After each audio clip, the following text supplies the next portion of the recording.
अस्सलामुअलैकुम क्लास 7। उम्मीद करती हूँ कि आप सब खैरियत से होंगे।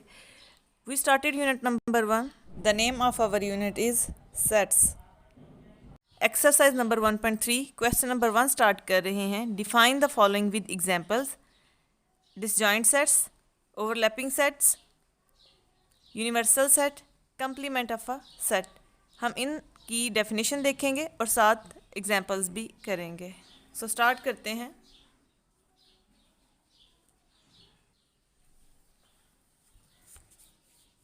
Disjoint sets. Two sets are said to be disjoint if they have no common elements. हमारे पास दो सेट्स हैं, हम उन्हें बोलेंगे कि वो डिसजॉइंट हैं अगर उनमें कोई भी कॉमन एलिमेंट ना हो। फॉर एग्जांपल हमारे पास ये सेट ए है,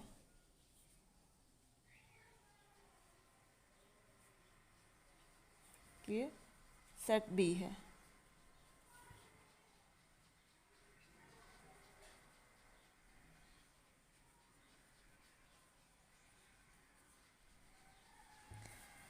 हम बोलेंगे कि ये दोनों डिसजॉइंट सेट्स हैं if they have no common elements. अगर इन दोनों में कोई भी कॉमन एलिमेंट ना हो तो यहाँ देखें, यहाँ कोई भी कॉमन एलिमेंट नहीं है।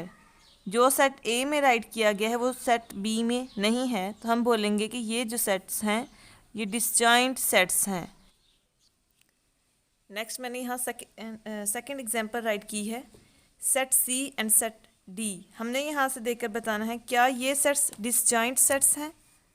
डिसजॉइंट सेट की डेफिनेशन पड़ी है, अगर इन दोनों सेट्स में कोई भी एलिमेंट कॉमन ना हो तो हम इस सेट को बोलेंगे ये सेट जो है डिसजॉइंट सेट है। तो यहाँ हमें 2 कॉमन एलिमेंट मिल गया, ठीक है, तो ये डिसजॉइंट सेट नहीं हो, बिकॉज कि यहाँ देखें, यहाँ सी इंटरसेक्शन डी में हमें एक कॉमन एलिमेंट 2 मिल गया है, तो हम कहेंगे कि ये सेट जो है वो डिसजॉइंट नहीं है। ये P set of prime numbers, C equal है set of composite numbers. Prime numbers ऐसे नंबर्स जिनके सिर्फ 2 ही फैक्टर होते हैं उनको हम प्राइम नंबर्स कहते हैं। जिन नंबर्स के मोर देन 2 फैक्टर्स हों उसको हम कंपोजिट नंबर्स कहते हैं। तो यहाँ देखें, इन दोनों में भी कोई भी कॉमन एलिमेंट नहीं है, तो हम बोलेंगे सेट ऑफ प्राइम नंबर्स। अगर हम प्राइम नंबर्स का और कंपोजिट नंबर का इंटरसेक्शन लेंगे तो हमारे पास एम्प्टी सेट आएगा।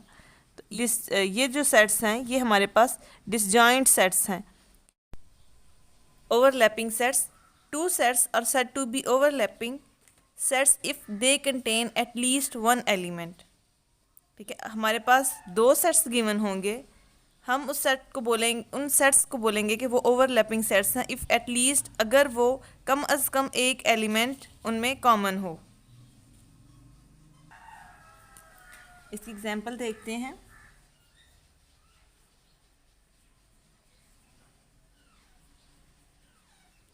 सेट ए हमने राइट किया है, नेक्स्ट एंड सेट बी हम यहाँ राइट करते हैं।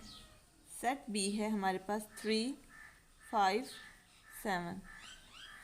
हमने ओवरलैपिंग सेट की डेफिनेशन पढ़ी है, एटलीस्ट 1 कॉमन एलिमेंट होना चाहिए। तो यहाँ देखें 1, 2, 3, 3, 5, 7, इसमें से हमें एक कॉमन एलिमेंट मिल गया। ठीक है, हमें एक कॉमन एलिमेंट मिल गया तो हम इस सेट को बोलेंगे कि ये सेट जो है ओवरलैपिंग सेट है, because they have 3 common element. Next एक और एग्जांपल देखते हैं।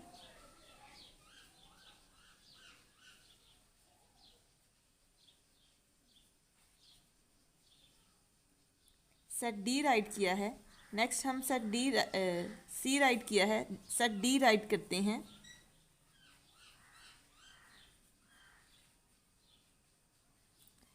ये हमारे पास 2 सेट्स गिवन है, हमने देखकर बताना है क्या ये सेट्स जो हैं ये ओवरलैपिंग सेट्स हैं।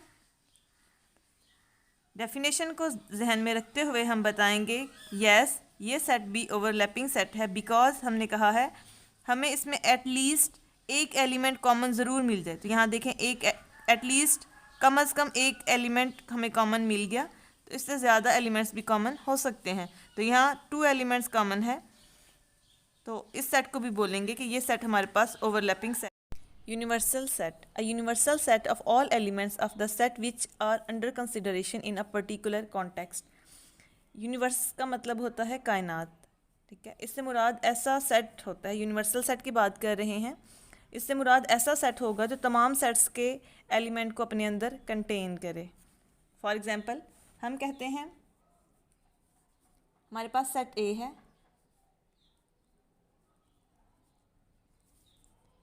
एंड हमारे पास सेट बी है।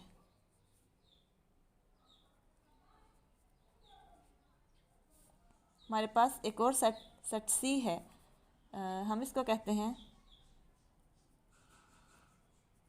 इसमें ये एलिमेंट्स हैं।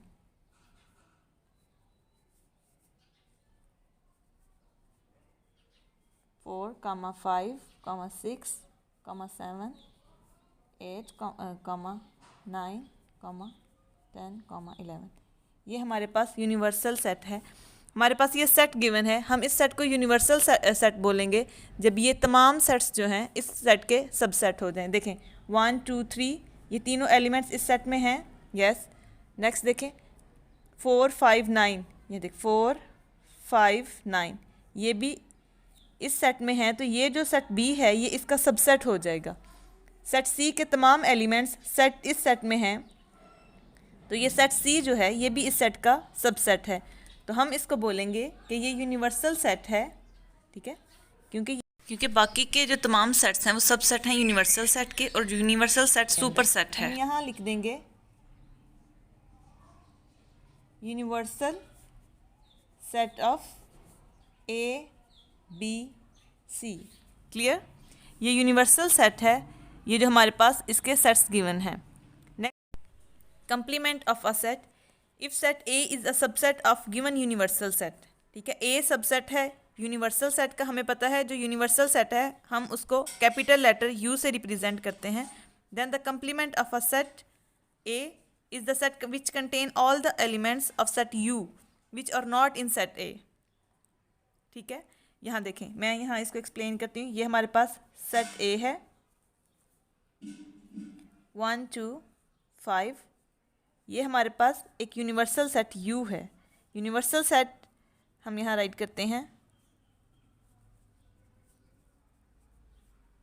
ये हमने यूनिवर्सल सेट लिखा। कंप्लीमेंट ऑफ अ सेट का मतलब होता है कि यूनिवर्सल सेट में से सेट A के तमाम एलिमेंट को निकाल दिया जाए। तो यहाँ हम यूनिवर्सल सेट लिख रहे हैं। यूनिवर्सल सेट है हमारे पास 1, 2, 3, 4, 5, 6, 7। डिफरेंस, ये माइनस का साइन नहीं है, इसको हम डिफरेंस पढ़ेंगे। डिफरेंस सेट ए हमारे पास है 1, 2, 5।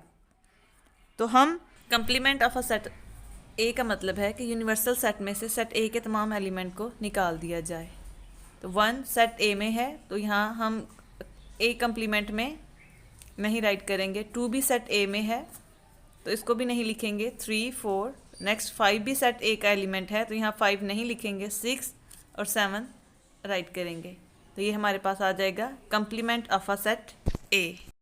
आई होप अब अभी तक आपको यहाँ complement of a set, universal set, overlapping set, disjoint sets की कॉन्सेप्ट क्लियर हो चुका होगा।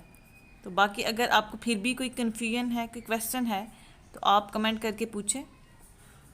डेफिनेशंस हैं, आपने इनको अच्छे से याद करना है, क्योंकि नेक्स्ट जो हम क्वेश्चन नंबर 2 स्टार्ट करेंगे, तो क्वेश्चन नंबर 2 को समझने में, सॉल्व करने में ये डेफिनेशंस की ज़रूरत पड़ेगी। आज के लिए इतना।